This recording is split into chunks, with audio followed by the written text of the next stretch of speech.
أعوذ بالله من الشيطان الرجيم. بسم الله الرحمن الرحيم. قل يا أهل الكتاب تعالوا إلى كلمة سواء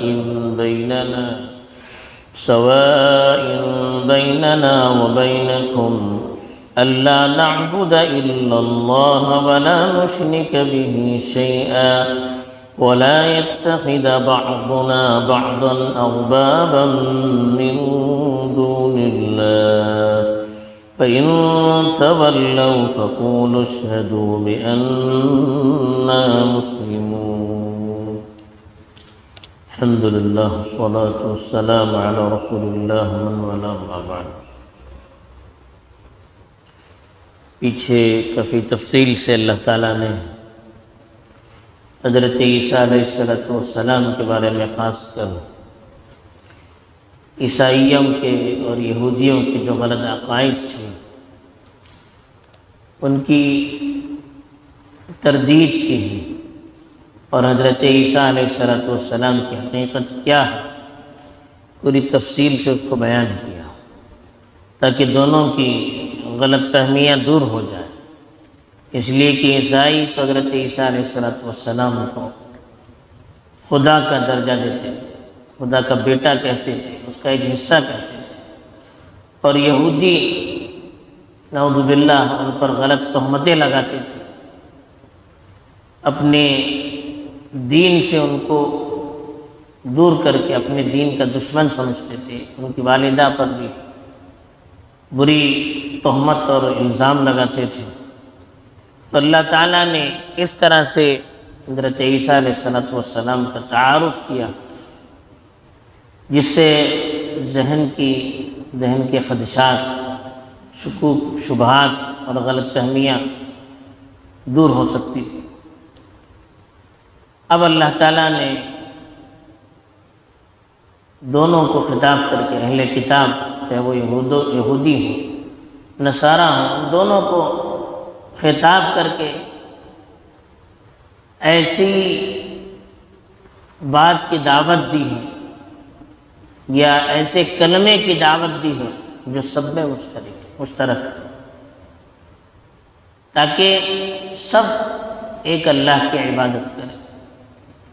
اس لیے کہ بنیادی طور پر جتنے بھی انبیاء ہیں ان سب کی دعوت ایک تھی، ایک اللہ کو ماننا، ان کے ساتھ کسی کو شریک نہ کرنا، اور انسان کو یا کسی بھی مخلوق کو چاہے وہ کتنے بڑے ہوں کتنے طاقتور ہوں اللہ کے درجے سے دور رکھنا، اللہ کا درجہ نہ دینا، اللہ کے ساتھ شریک نہ کرنا.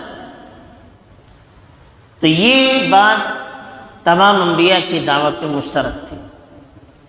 تو اللہ تعالیٰ نے اب جو آیت تلاوت کی گئی ہے اس میں اسی کی دعوت دی ہے تمام لوگوں کو کہ ہمارے اور تمہارے درمیان جو بات مشترک ہے اس بات کی طرف آپ لوگ چلے آئیے. آپ کی کتابوں میں بھی ایک ہی چیز ہے، آپ کے نبیوں نے بھی یہی بات بتائی ہے اور یہ پیغمبر بھی وہی پیغام لے کر آیا ہے. تو جو چیز ہم میں آپس میں متفق ہے، جو چیز متفق ہیں ان چیزوں پر ہم مشترک ہو جائیں. جو چیزیں غلط ہیں ساری شریعتوں میں اس سے ہم دور رہیں. تو کہا کہ قل آپ کہیے یا اہل الکتاب، اے کتاب والوں کا مطلب قرآن مجید میں یہود و نصارہ مراد ہوتے ہیں. تعالوا الی کلمۃ، ایسی بات کی طرف آئیے. کلمہ مضمون کو یا ایسے جملے کو کہتے ہیں جو سمجھ میں آ جائے. کہا کہ ایسے جملے کی طرف آئیے، ایسے مضمون کی طرف آئیے، ایسی بات کی طرف آئیے سواء بیننا و بینکم، جو ہمارے اور آپ کے درمیان برابر ہے، مشترک ہے. سوا کہتے ہیں برابر سرابر، یعنی ایسی بات جس کو ہم بھی مانتے ہیں آپ بھی مانتے ہیں، جس کو آپ بھی صحیح کہتے ہیں ہم بھی صحیح کہتے ہیں، جو آپ کی کتابوں میں بھی ہے ہماری کتابوں میں بھی ہے، جس کو آپ کے انبیاء نے بھی بیان کیا ہمارے نبی نے بھی بیان کیا. جو مشترک چیز ہے اس میں کسی کا اختلاف نہیں ہے، اس کے ماننے میں سب برابر ہیں، ایسی بات کی طرف آئیے، ایسے مضمون کو آپ قبول کیجئے، اسی پر ہم غور کریں گے، ادھر ادھر کی باتیں نہیں کرنی ہیں۔ وہ کیا بات ہے؟ اللہ نعبد الا اللہ، کہ ہم اللہ کے علاوہ اور کسی کی عبادت نہ کریں، صرف اور صرف اللہ کی عبادت کریں، وَلَا نُشْرِكَ بِهِ شَيْئًا، اس کے ساتھ کسی کو شریک نہ کریں۔ یہ وہ پیغام ہے جو ہر امت میں پایا جاتا ہے، ہر نبی نے اس کی دعوت دی، ہر کتاب میں یہی پیغام پہنچایا گیا، اور کہا وَلَا يَتَّخِذَ بَعْضُنَا بَعْضًا أَرْبَابًا مِّن دُونِ اللَّهِ، ہم میں سے ایک دوسرے کو اللہ کے مقابلے میں رب نہ بنائیں، یعنی اللہ کو چھوڑ کر ہم آپس میں ایک دوسرے کو رب نہ بنائیں۔ اب کیا مطلب ہے؟ دوسرے کو رب بنانے کا کیا مطلب ہے؟ دوسری آیت قرآن میں ہے اتخذوا احبارهم ورهبانهم اربابا من دون اللہ، کہ انہوں نے اپنے احبار کو، اپنے علماء کو، اور رہبانهم اور اپنے بزرگوں کو اربابا من دون اللہ، اللہ کو چھوڑ کر اپنا رب بنائے۔ حضرت عدی بن حاتم طائی جو بہت بڑے سخی تھے، سخاوت میں بڑی شہرت رکھتے تھے، ان کے لڑکے حضرت عدی جو مسلمان بن کر رسول اللہ کی خدمت میں آئے تھے، انہوں نے جب یہ آیت سنی اتخذوا احبارهم ورهبانهم اربابا من دون اللہ، کہ انہوں نے اللہ کو چھوڑ کر اپنے علماء اور بزرگوں کو رب بنا رکھا ہے، تو اللہ کے رسول سے سوال کیا کہ اللہ کے رسول، ہمارے یہاں، یعنی وہ عیسائی تھے پہلے، ہمارے یہاں تو اللہ کو چھوڑ کر کسی کو رب نہیں بناتے، ہم تو اللہ کو مانتے ہیں۔ تو اللہ کے رسول صلی اللہ علیہ وسلم نے ان سے پوچھا کیا تم اپنے پیشواؤں کی بتائی ہوئی چیز ہی کو حلال اور حرام نہیں سمجھتے؟ یعنی کون سی چیز حلال ہے، کون سی چیز حرام ہے، اس کے بیان کرنے کا آپ ان کو اختیار نہیں دیتے؟ آپ کا یہ عقیدہ نہیں ہے کہ آپ کے علماء اپنی طرف سے چاہے جس چیز کو چاہے حلال بنا سکتے ہیں، جس چیز کو چاہے حرام بنا سکتے ہیں؟ کہا ہاں، کہا کہ اسی کو کہا اللہ نے رب بنانے کا مطلب یہ ہے کہ حلال اور حرام،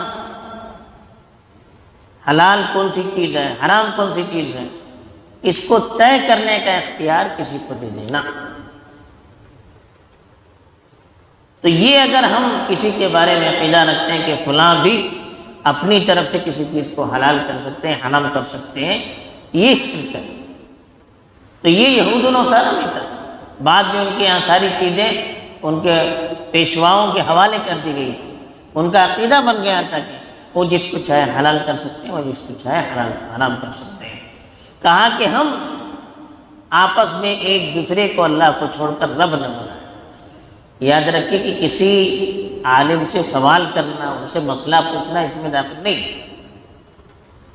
جسے فقہا سے ہم پوچھتے ہیں، سوالات کرتے ہیں، تو مسلمانوں کا کبھی یہ عقیدہ نہیں ہے کہ کوئی اپنی طرف سے کسی چیز کو حلال یا حرام کر سکتا۔ ہم سوال کرتے ہیں تو اس لیے کرتے ہیں کہ شریعت میں وہ چیز حلال ہے یا حرام ہے ہم سے زیادہ وہ جانتے ہیں۔